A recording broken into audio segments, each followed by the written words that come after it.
Next మిగతా వార్తల్లో ఇక్కడ చూడండి. భార్య వదిలేసింది అన్న మనస్తాపంతో 2 పిల్లలను చంపిండట తండ్రి. ఆ తర్వాత ఆత్మహత్యకు విఫలయత్నం. నారాయణపేట జిల్లాలో దారుణం. ఏం పుట్టింది మాయరోగం? అంత చక్కగా ఉన్నారు ఆ పిల్లలు, ఎవరికన్నా ఇచ్చినా సాదుకుంటారు కదా, దుర్మార్గుడా. భార్య వదిలేసిందని మనస్తాపానికి గురైన ఒక వ్యక్తి తన 2 పిల్లలను దారుణంగా హత్య చేసి తాను కూడా ఆత్మహత్యాయత్నం చేసిన ఘటన మంగళవారం నారాయణపేట జిల్లా మరికల్ మండలంలో జరిగింది. తీలేరు గ్రామానికి చెందిన చాకలి శివరాములకు 10 ఏళ్ల కింద పెద్ద జట్రం గ్రామానికి చెందిన సుజాతతో పెళ్లైంది. వారికి 2 పిల్లలు రిత్విక, చైతన్య.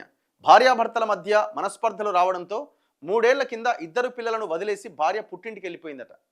ఏడాది కింద విడాకులు తీసుకున్నారట. ఆమెకి ఏం రోగం? ఆమె 2 పిల్లలను వదిలే ఆ పిల్లలన్నా తీసుకుపోవచ్చు కదా, మరి ఆమె పోయింది, ఆ పిల్లల్ని ఎందుకు వదిలేసింది?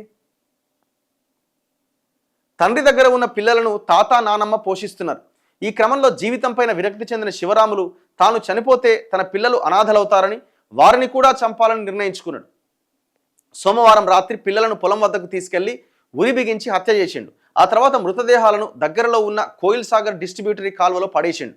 తాను ఆత్మహత్య చేసుకోవాలని భావించి మొదట దగ్గరలో ఉన్న ట్రాన్స్ఫార్మర్ కరెంటు తీగను తాకితే గాయాలైనవి. అనంతరం బ్లేడ్తో గొంతు కోసుకున్న చనిపోలే. చివరకు పురుగుల మందు తాగి తెల్లవారుజామున 4 గంటలకు బంధువులు స్నేహితులకు ఫోన్ ద్వారా సమాచారం ఇచ్చిండు. పోలీసులు సంఘటనా స్థలానికి చేరుకొని శివరాములను చికిత్స కోసం హైదరాబాద్కు తరలించారు.